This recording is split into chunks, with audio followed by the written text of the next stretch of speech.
What's going on, y'all? Today we got the Lakers have a secret weapon. Um, Jared Vanderbilt on the screen. If you've been watching the games, you know that boy been very efficient. A dog on defense. He's adding so much value to the team. He's the biggest steal of the trade, man. The biggest steal of the trade. Jared Vanderbilt is one of the most unique bigs in the NBA.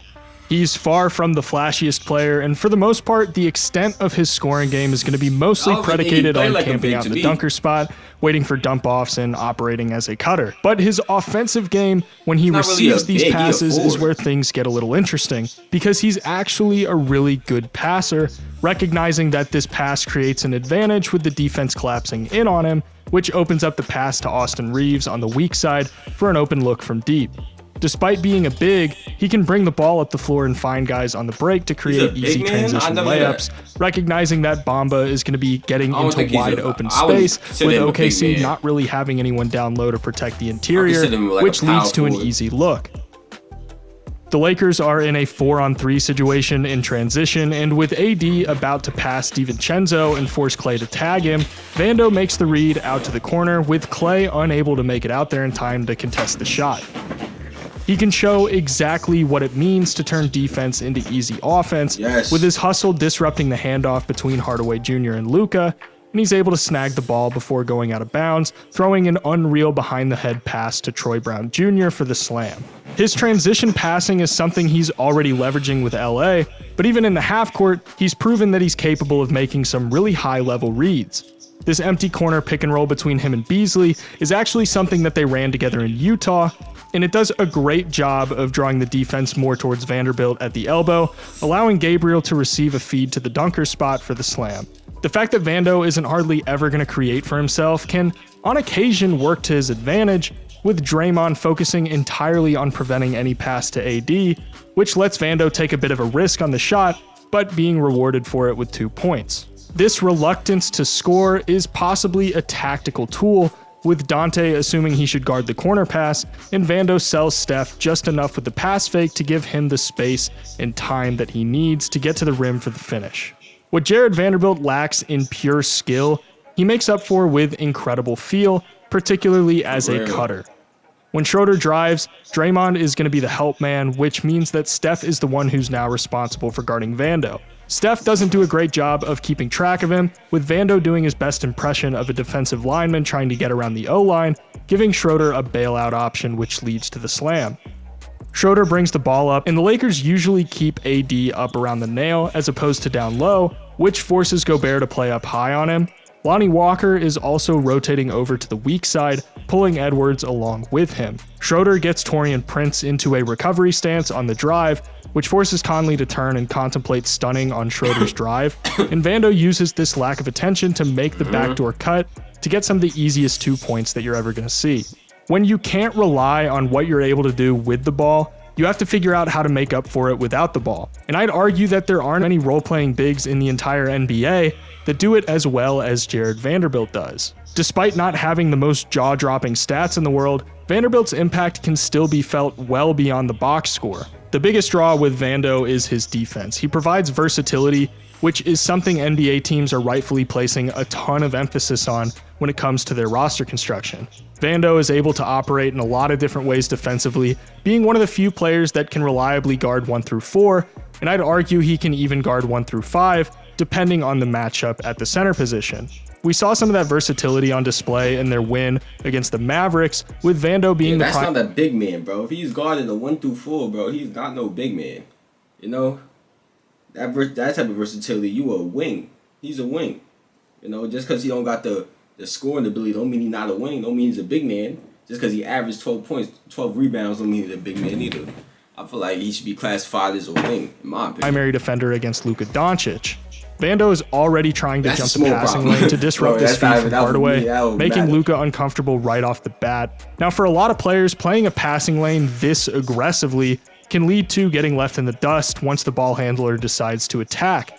But Vanderbilt has such impressive lateral quickness that he's still able to stay with Luka and shut down the drive. Even when Luka stops to try and get into a step back, Vando decelerates quickly enough to still contest the shot, helping to force the miss. He picks Luka up at full court, and he does a great job of fighting over Reggie Bullock's screen, staying actually a little bit behind Luka instead of in front of him, funneling him into the paint towards Anthony Davis, forcing Luka to rush into a floater that doesn't end up falling. When the Mavericks bring the ball up the court again, we see why it's so important that Vando is willing to embrace the contact when fighting over screens, doing an Oscar-worthy performance to get the call for an illegal screen, getting the Lakers possession with 30 seconds left in the second quarter. His ability to recover after getting beat on closeouts is really strong. When Josh Green gets the ball in the corner, Vanderbilt makes the closeout to prevent the shot and baseline drive. Josh Green attacks his front foot, putting Vando in a disadvantaged situation. But what Vando does is really unique. He spins in the opposite direction instead of trying to make a difficult 180-degree hip rotation, making it to where he's in stride with Green while he gets to the basket instead of behind him.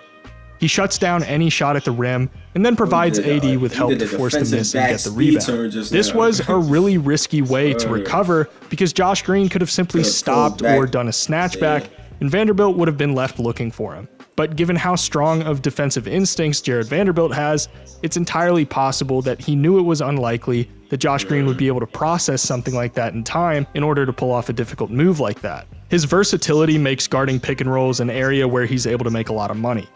The Lakers were opting to hedge against Dallas's pick and rolls, with AD coming to meet Luka at the three-point line. And when you look at how the defense is set up here, you might think that Luka has a pretty clear pocket pass to Powell on the roll. I'd argue that this is almost intentional, with the Lakers wanting to give the impression that the pass is available, only so Vanderbilt can be there to jump the passing lane and disrupt the pass to force the turnover. His presence when guarding pick and rolls may not always appear in the most obvious of ways, with it looking like Luka has a clear feed to Dwight on the roll, but we've seen that Vanderbilt can use his 7'1" wingspan to disrupt a feed like that, so Luka opts instead to drive, and Vando is there to contest the shot and help clean up the rebound.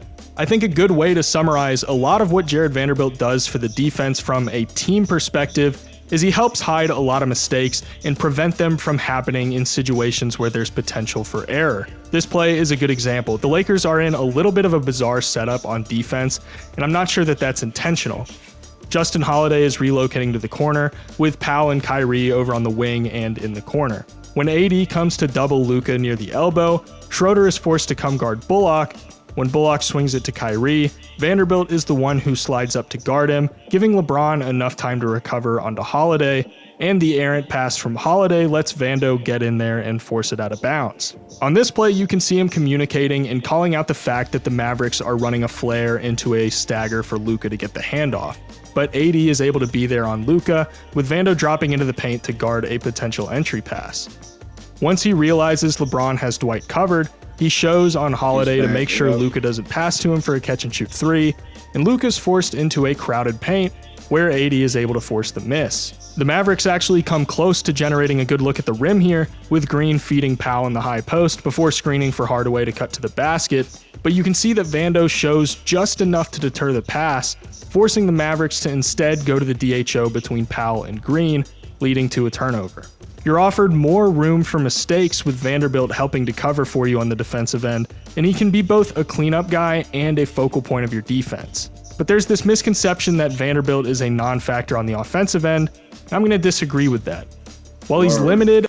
I've been seeing some really efficient games from this guy, I ain't gonna lie, on the offensive end. I don't think it's fair to say he's any sort of detriment. One of the most important things that Jared Vanderbilt brings to the table is his offensive rebounding. Simply extending your possessions and getting you extra opportunities is valuable on its own, and Vanderbilt does a ton of that.